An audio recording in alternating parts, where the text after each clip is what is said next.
La popularización del género del retrato en el siglo XVIII en Nueva España, tras el cambio de casa reinante derivado de la Guerra de Sucesión Española, dio como resultado un nuevo sentimiento de afirmación de la individualidad en una sociedad integrada por corporaciones, donde, tradicionalmente, la identidad personal siempre estaba subordinada a la colectiva. A diferencia del siglo anterior, gobernado por los Austrias, el retrato en la Nueva España borbónica ya no se asociaría exclusivamente a la autoridad ni a la ejemplaridad, sino que su uso se hizo extensivo a todos los miembros de la élite. Por tanto, las monjas también participaron de esta tendencia por perpetuar su memoria. Así pues, dentro del género del retrato novohispano-mexicano, las monjas tienen su propio subgénero, dado que una de las piezas más conocidas del Museo Vizcaínas es el retrato de Sor María Cayetana Luisa González Pérez y Ara, del pincel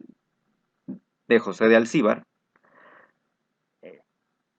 En esta conferencia nos vamos a dedicar únicamente a comentar la tipología a la que pertenece el ejemplar, para así poder entender mejor la obra. Frecuentemente se dice que la mujer en el antiguo régimen tenía solo dos opciones honorables de vida, el matrimonio o el convento. Esta afirmación es cierta, pero solo parcialmente, ya que el camino religioso no era una opción abierta para cualquier mujer, sino que solo era posible para aquellas que formaban parte de la élite, ya fueran blancas o indígenas nobles. En la Edad Moderna, la monja era un personaje de singular importancia, pues era la encarnación de la virtud y la personificación del ideal postridentino de la feminidad ejemplar, además de que en ella recaían las esperanzas de la sociedad entera, en tanto intercesoras ante la divinidad. El retrato de monjas en el territorio proliferó, de hecho, no en el apogeo del monacato femenino, es decir, en los siglos XVI y XVII, sino cuando tal institución entró en decadencia, o sea, desde el periodo histórico comprendido entre las reformas carolinas, en que la corona pretendió afianzar el poder civil por encima del eclesiástico, hasta la promulgación de las leyes de reforma, con las que se dio definitivamente la separación entre la Iglesia y el Estado. Los retratos monjiles son entonces una manera de resistencia ante los cambios que amenazaban las identidades y la propia existencia de los conventos de mujeres. Estos retratos constituyen una ventana de acceso al mundo cerrado de los conventos y permiten el conocimiento de la vida, costumbres y actividades de la mujer consagrada en Nueva España y en el México independiente. El subgénero se compone de tres tipologías básicas. La primera y más antigua, aunque la menos numerosa, es aquella integrada por los retratos funerarios, importados al territorio desde cerca de 1630. Y la más difundida y gustada son los retratos de profesión, conocidos con el nombre erróneo de monjas coronadas. Esto porque llamarles así es una obviedad y una manera un tanto ingenua de romantizar la vida conventual femenina, además de que no todos los retratos de estas tipologías presentan la corona como atributo principal. Ahora bien, la tipología más sobresaliente está conformada por una serie de retratos que, a pesar de que aventajan en número a las otras tipologías, son menos populares en el gusto del público general debido a su sencillez. De hecho, están tan mal trabajados que la tipología ni siquiera tiene una nomenclatura. Por tanto, aquí los denominaremos retratos ordinarios de monjas, aunque formal y técnicamente pertenecen al tipo vera effigies o verdadero retrato. ¿Qué es esto? Pues una imagen que pretende copiar la realidad. Tales obras aparecieron a principios del siglo XVIII y se popularizaron en la Ciudad de México después de 1730. Recogen las facciones de las monjas ya en clausura antes o después de su profesión, a pesar de haber varios supuestos inconvenientes para retratarlas. El contacto de las monjas con el mundo exterior era, en teoría, muy limitado, por lo que algunos investigadores piensan que la realización de un retrato tomado de la modelo viva, ya enclaustrada, era imposible. Sin embargo, esto es un error. Hoy sabemos que, aunque fuera a través de las rejas del locutorio, previa autorización del prelado y la prelada, los pintores pudieron captar a las monjas tal cual se encontraban en un día normal y común de su diario vivir, sin necesidad de irrumpir en la clausura. Estos retratos corresponden, en primera instancia, a monjas célebres o destacadas, cuyos admiradores externos las mandaban pintar para colocar sus efigies en algún espacio público de un colegio, un convento varonil o femenil hermanado o un palacio episcopal. Igualmente, las comitentes podían ser las mismas religiosas que reconocían en sus hermanas notables como fundadoras, reformadoras, preladas o en vías de alcanzar la santidad, el modelo de una vida virtuosa, como homenaje y recuerdo para la memoria interna y como ejemplo a seguir para la comunidad, colocando el cuadro en alguna de las salas conventuales destinadas a los actos colegiados. No obstante, en la gran mayoría de los cuadros de este tipo, vemos retratadas a monjas ordinarias, sin mayor relevancia que su linaje, por tanto, con parientes con el dinero suficiente como para ordenar el retrato sin motivo aparente. En este último caso, al igual que los festivos retratos de profesión, estas obras fueron concebidas como apreciados recuerdos familiares para ser exhibidos en las pinacotecas de las casas particulares, para enorgullecimiento privado y ostentación pública, perpetuando la presencia de la enclaustrada en el domicilio paterno. Son muy sencillos en composición y muestran a las monjas no con el hábito de gala, sino con el de diario, y sin ningún atributo más que el libro de liturgia o breviario, que es un libro miniado que contenía el oficio divino. Este atributo es el símbolo de la vida de oración y recogimiento que caracterizaba a las religiosas. El oficio divino únicamente podían rezarlo aquellas que dominaban el latín, o sea, las monjas coristas de velo negro que habían pagado para recibir tal instrucción en el noviciado o antes. De hecho, la religiosa podía rezar sus oraciones mientras el pintor captaba su imagen para no perder el tiempo posando. Como parte del protocolo, la monja estaba obligada a recibir a sus visitas en el locutorio con el rostro velado. Sin embargo, contaba con la posibilidad de despojarse del velo o conservarlo según su criterio. Es por ello que cuando sus familiares las mandaban a retratar, debían permanecer con el rostro descubierto varios días ante el pintor que llegaba a las rejas. De otro modo, el retrato no tendría ningún sentido. Los retratos de monjas en clausura, aunque poco frecuentes en la España de los siglos XVII y XVIII, contaban con cierta tradición y existen excelentes ejemplares de pintores como Rubens, Velázquez, Maíno o Murillo. No obstante, en la Nueva España contemporánea no existía la costumbre de retratar a las religiosas en su ámbito cotidiano, con la salvedad de unas cuantas ilustraciones grabadas que decoraban los libros impresos referentes a las biografías de algunas monjas destacadas, ejemplares o famosas, donde aparecen muchas veces en posición orante o como escritoras. La pintura novohispana más antigua de que se tengan referencias fue una obra censurada por la Inquisición hecha por Baltasar de Chaves Rioja en 1675, que representaba a Sor Isabel de la Encarnación, carmelita de Santa Teresa de Puebla, fallecida en 1633, y la representaba en una visión mística de esta con Cristo con la cruz a cuestas. Sin embargo, no se trata de un retrato propiamente y la obra ya no existe. A reserva de encontrar posteriormente datos o cuadros que refieran lo contrario, todo apunta a que fueron los retratos póstumos de Sor Juana Inés de la Cruz y Ramírez de Azuaje los que dieron origen a esta subcategoría. El retrato más temprano de la ilustre Jerónima, obra de Juan de Miranda, fue encargado en 1713 por Sor Gertrudis de Santa Eustoquio, discípula de Sor Juana, para decorar la contaduría del convento y fueron inspirados sus rasgos en referencias orales de esta y de la sobrina de la poetisa, Sor Isabel María de San José Martínez y Ramírez, tomando como base un grabado hecho en Sevilla en 1692 para ilustrar el segundo tomo de sus obras.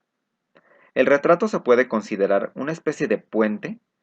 entre el retrato religioso masculino y el femenino en el territorio novohispano.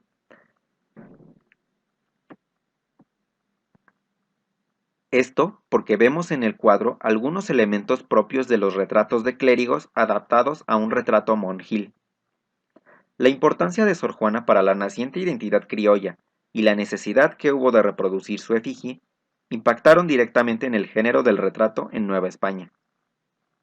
Gracias a ello, no solo es la persona más retratada de todo el periodo virreinal, sino que sus 9 retratos pictóricos conocidos influyeron significativamente en la estética, en los cánones compositivos y por supuesto en la popularización entre las religiosas novohispanas de esta opción para retratarse. La ambientación en la biblioteca, tomada de los retratos de autoridades eclesiásticas, así como la inclusión de cortinajes rojos, característicos del retrato civil de carácter oficial, son elementos que nos encontraremos con frecuencia en los retratos de monjas ordinarias.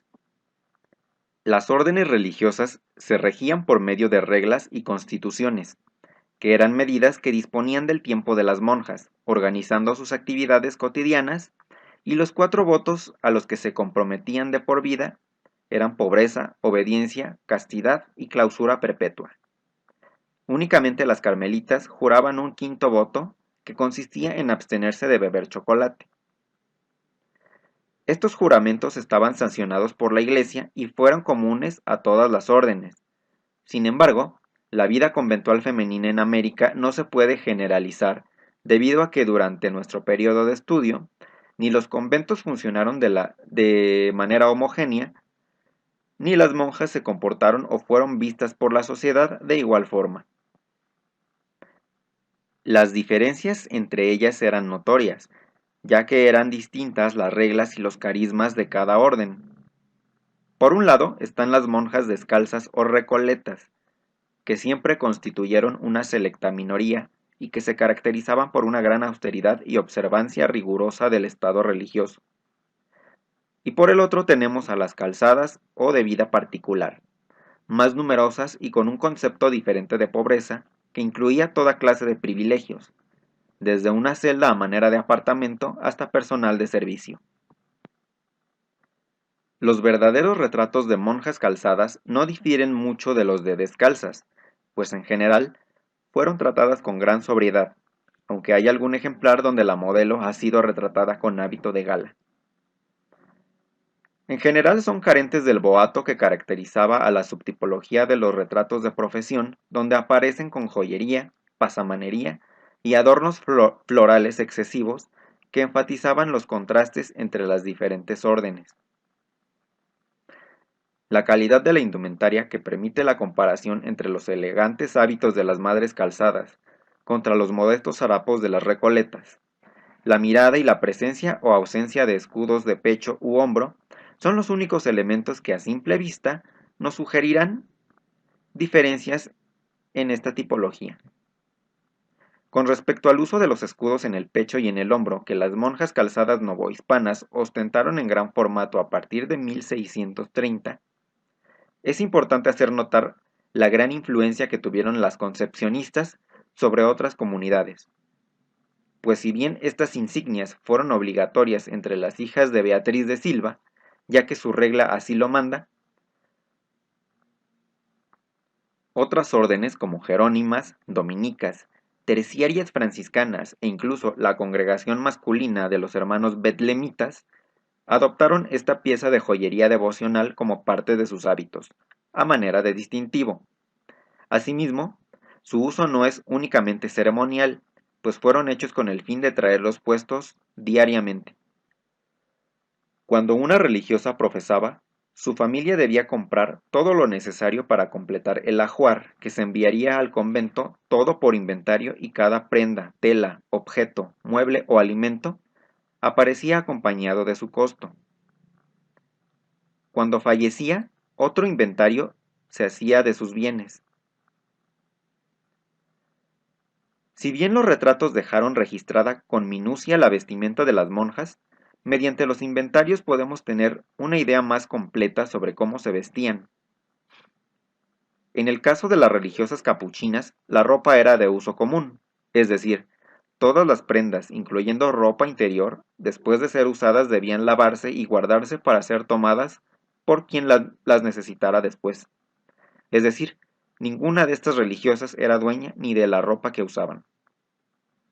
Estas monjas usaban hábitos de lana burda y con frecuencia debían parcharlos y remendarlos hasta que se desgastaran completamente.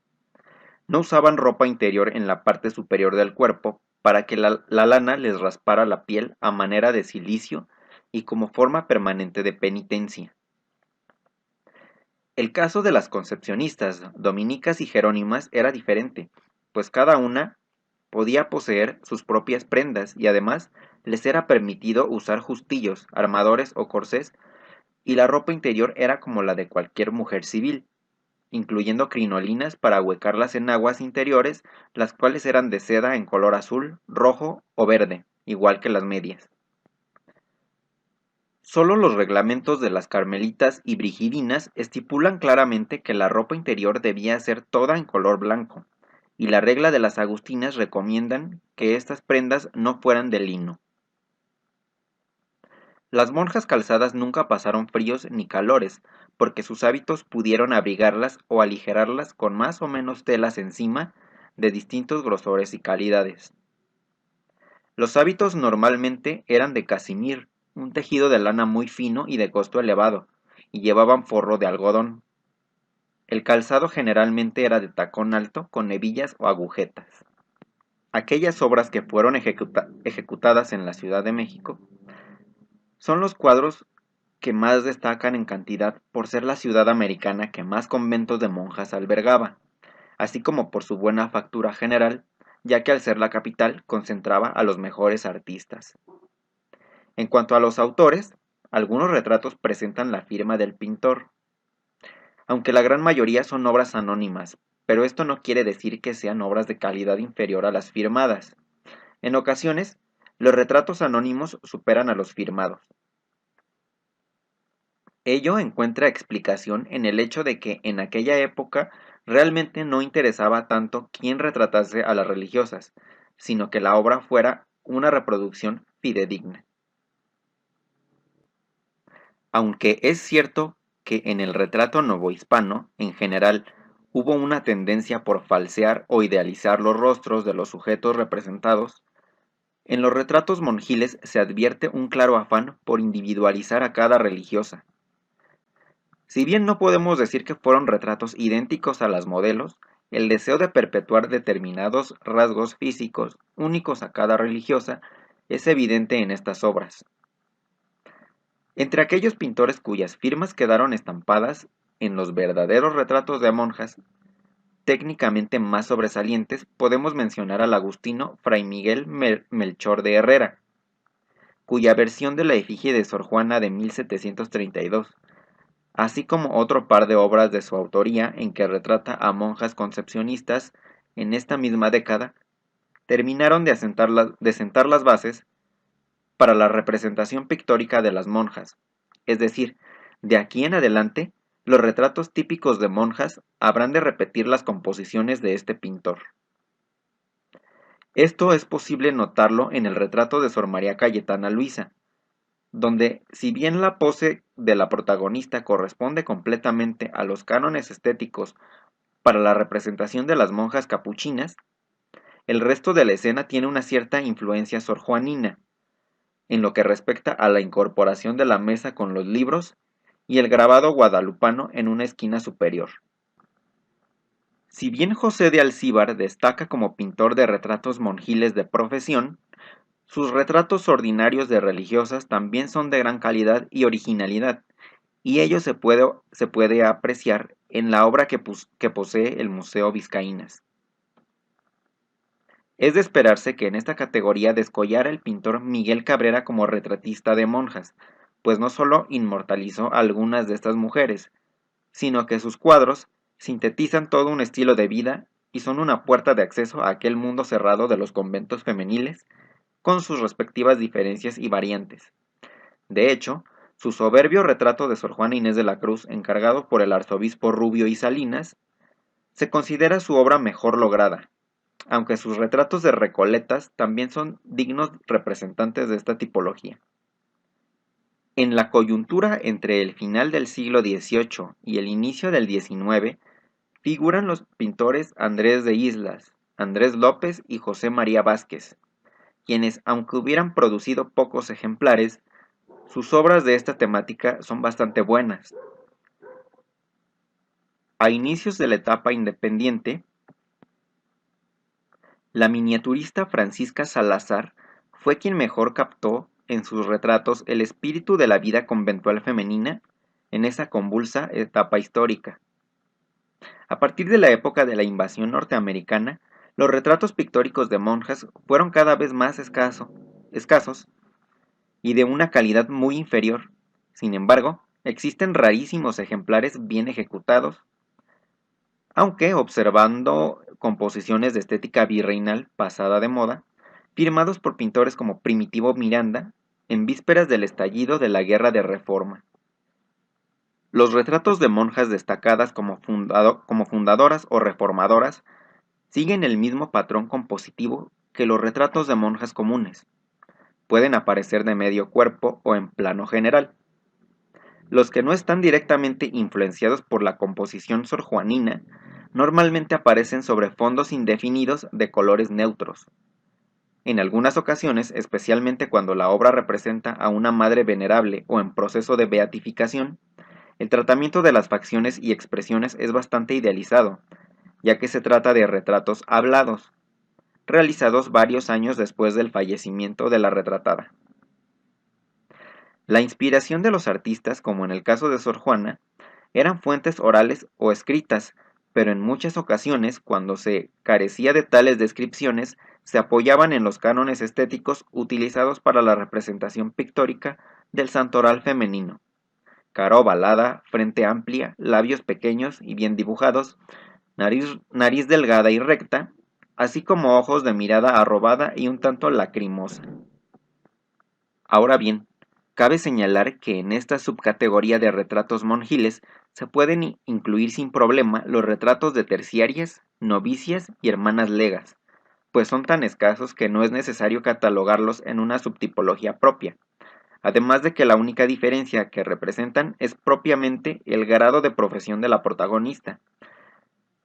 pues presentan una evidente unidad iconográfica y compositiva con respecto a los retratos de monjas de velo negro. En ocasiones, las familias más pudientes podían mandar a realizar dos retratos de una misma religiosa, uno donde aparecía vestida de civil antes de su profesión solemne y uno posterior, ya con el hábito a manera de comparación. De la tipología monjil de los verdaderos retratos, encontramos obras que representan a monjas de todas las órdenes femeninas fundadas en el territorio antes de la independencia, desde las concepcionistas, pasando por dominicas, jerónimas, carmelitas, agustinas, clarisas, capuchinas y brigidinas, hasta la Compañía de María. Estadísticamente, concepcionistas y capuchinas son las monjas más retratadas en el siglo XVIII en todo el territorio. La explicación radica en el hecho de que, si bien las concepcionistas lideraron la expansión del monacato femenino en Nueva España, las monjas capuchinas finalmente tomaron la delantera, haciendo triunfar su estilo de vida en el contexto de las reformas borbónicas a la vida conventual. Tras alcanzar la independencia política, la tradición de retratar a las monjas en pinturas de caballete se prolongó temporalmente hasta el Porfiriato, participando también las órdenes fundadas en el México independiente como las vicentinas y las capuchinas sacramentarias, que son congregaciones que no figuran en los otros dos tipos de retratos. A diferencia de lo que sucedería en los retratos de monjas con atributos de profesión, en los que la mayor parte de las veces los pintores privilegiaban el tratamiento de los accesorios exteriores que aderezaban a las modelos, en los retratos de monjas en clausura lo importante era destacar los valores exteriores de la retratada, es decir, en estas obras debería reflejarse el espíritu devoto de la monja, y sería un testimonio de su vida consagrada a Dios, dejando de lado la vanidad mundana. Este propósito se ve mejor en aquellas obras que recogen las figuras de religiosas pertenecientes a las órdenes más austeras, como capuchinas o brigidinas, pues la mirada baja en señal de recato, sumisión o abstracción, y las manos ocultas en las bocamangas del hábito o bajo el escapulario facilitarían esta intención. Sin embargo, los retratos ordinarios de monjas que pertenecieron a las órdenes calzadas, en lo que concierne a la profundidad de la expresión, se realizaron con mucho menos pudor en la mirada, dirigiendo el rostro hacia algún punto frente a ellas, de tal manera que el artista se vería obligado a mostrar habilidad para ahondar en el espíritu de los personajes, en sus sentimientos y características, y comunicar cabalmente sus emociones a través del pincel, imprimiendo en la obra la personalidad de cada una de ellas. Los retratos de monjas mantienen una cierta unidad compositiva, por lo que las obras no suelen presentar variaciones. En la gran mayoría de los cuadros, la figura está ligeramente girada de perfil 3/4 y la nariz marca el eje del retrato. La representación pictórica de monjas, por lo regular, se hacía en dos formatos: de cuerpo completo o en plano medio con fondo oscuro y neutro que pasa completamente desapercibido, o con cortinajes rojos. En esta tipología, como en los otros retratos de monjas, encontramos obras en formatos grandes, a tamaño natural generalmente, medianos los más, y hasta miniaturas insertas en joyería de uso personal. Asimismo, no solo encontraremos pinturas de caballete, sino que hay retratos grabados que siguen los mismos cánones estéticos de la pintura. Por otro lado, tenemos retratos que aparecen insertos en pinturas del tipo votivo, aunque en estos casos su catalogación no corresponde a esta categoría, sino al exvoto, o bien a la pintura de patrocinio. Contrario a lo que sucedería con las obras que representan a monjas en su ceremonia de profesión, el cambio de gusto entre el barroco y el neoclasicismo se advierte no en la vestimenta, sino en la elegancia y gran detallismo del dibujo y el énfasis puesto en el modelado de luces y sombras que realzan los volúmenes, que es conocido como academicismo. Desde el punto de vista formal, así como los retratos de profesión se caracterizan por su desbordante exuberancia, los retratos ordinarios de monjas ya en clausura se distinguen por su extrema sencillez. En su mayoría, estos retratos suelen incluir cartelas con leyendas explicativas o biográficas de la religiosa, realizadas en forma independiente y extemporánea a la composición general, siendo el diseño consistente en una franja vertical en la parte inferior del lienzo.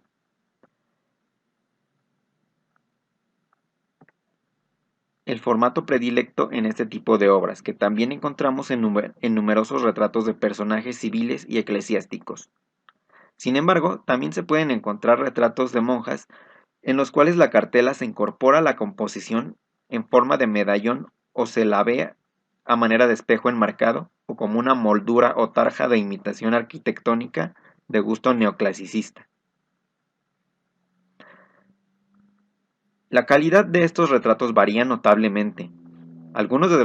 de los cuadros se encuentran correctamente ejecutados y su técnica es excelente. Otros caen en la mediocridad popular, presentando serios defectos especialmente en el dibujo y en el manejo de luz y perspectiva.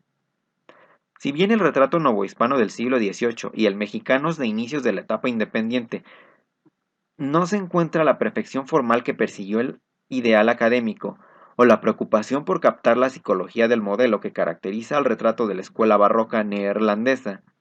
o la sencilla naturalidad que ha hecho famoso al retrato inglés del siglo XVIII, ni tampoco se observa el realismo visual del barroco español. Más que valoraciones de la apariencia física, la mayor parte de los retratos novohispanos y mexicanos se consideran desde nuestra perspectiva testimonios o registros plásticos de la existencia de personas que no necesariamente pueden expresar su carácter o su estado anímico por medio de las facciones. Es importante señalar que que las obras que analizamos fueron pintadas por artistas fuertemente influidos por la filosofía escolástica y las normas convencionales que privaron en el arte virreinal, así sean obras del siglo XIX. Desde el movimiento independentista, la inestabilidad política y económica, así como las continuas guerras civiles e intervenciones extranjeras por las que atravesó la joven nación, trajeron consigo periodos prolongados de poca producción artística,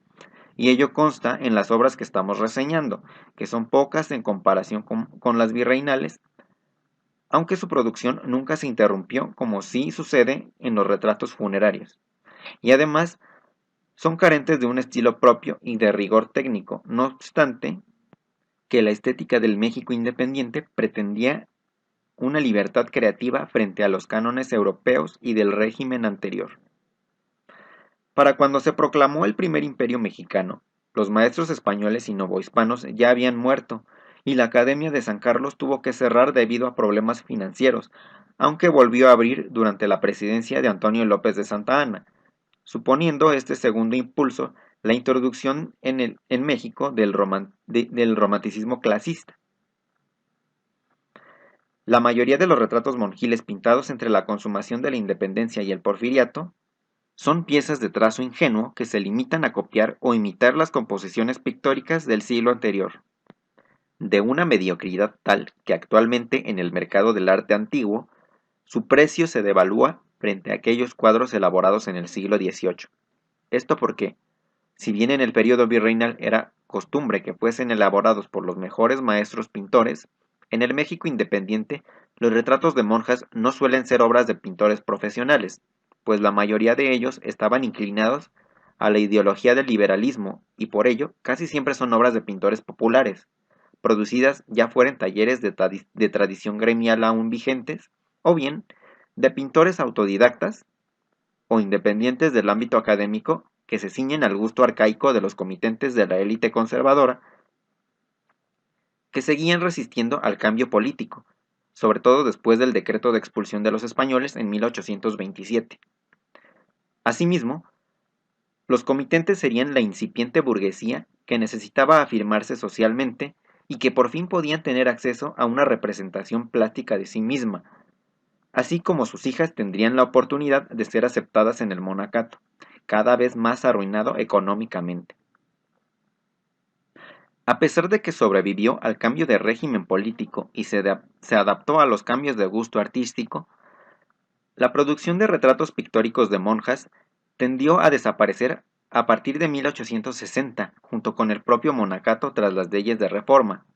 pues al no existir ya las comunidades de monjas oficialmente, la práctica de pintar a sus miembros sencillamente dejó de tener sentido entre las élites mexicanas. Esto aunado a que el retrato pictórico sufrió una seria competencia al aparecer la fotografía en esos años, aunque como sucede con el retrato en general, los de monjas mutaron a retratos fotográficos. El retrato fotográfico de monjas en la etapa del daguerrotipo siguió siendo una herramienta para mostrar la función social de estas mujeres y un recuerdo familiar invaluable. También, el retrato de tipo Vera Efigies siguió conservando elementos compositivos heredados del gusto barroco, como las poses y los códigos gestuales. Asimismo, en los hábitos no se advierte cambio alguno, pues se siguieron confeccionando a la usanza antigua hasta el siglo XX con el Concilio Vaticano II. La fotografía decimonónica continuó idealizando la realidad al igual que el retrato pictórico, y esta estandarización compositiva se debe al hecho de que el retratado debía seguir mostrándose de cierta manera ante los demás. En general, los fotógrafos decimonónicos mexicanos o extranjeros avecindados en México fueron herederos de una larga tradición artística y ello consta en las imágenes que reprodujeron. Exceptuando quizás aquellas que fueron tomadas después de la exclaustración definitiva en la República restaurada, las fotografías de monjas no son de estudio, sino que fueron hechas al interior de los mismos conventos y la mayoría provienen de México y Puebla, o de algunas ciudades provincianas como Morelia, Guadalajara o Querétaro, y además se distinguen por ser muy escasas. La característica más importante de estas imágenes, que podría parecer una obviedad, pero que casi nadie ha reparado en ello, es que, debido a esta fijación por estructurar el retrato con las composiciones pictóricas tradicionales, las monjas aparecen retratadas a escasa distancia de la cámara, pero sin la barrera de la reja divisoria. Por tanto, todo indica que a los fotógrafos se les permitía romper la clausura, y tal permisión podría deberse al hecho de que la nueva tecnología reducía los tiempos de pose. Es decir, aunque ciertamente el tiempo de exposición era largo, los minutos que requería la fotografía no se comparaban con los varios días que consumiría el posar para una pintura de caballete. Asimismo, y provenientes de algunas comunidades monjiles regionales supervivientes y resistentes a la exclaustración, tenemos retratos pictóricos de religiosas entre 1860 y 1890, con una fuerte influencia no de la tradición pictórica, sino directamente del daguerrotipo, ya que era una tecnología no tan accesible aún. Finalmente, los retratos de monjas sobreviven hasta el presente en su versión fotográfica, aunque ya casi desprovistos del carácter de rito social que alguna vez tuvieron.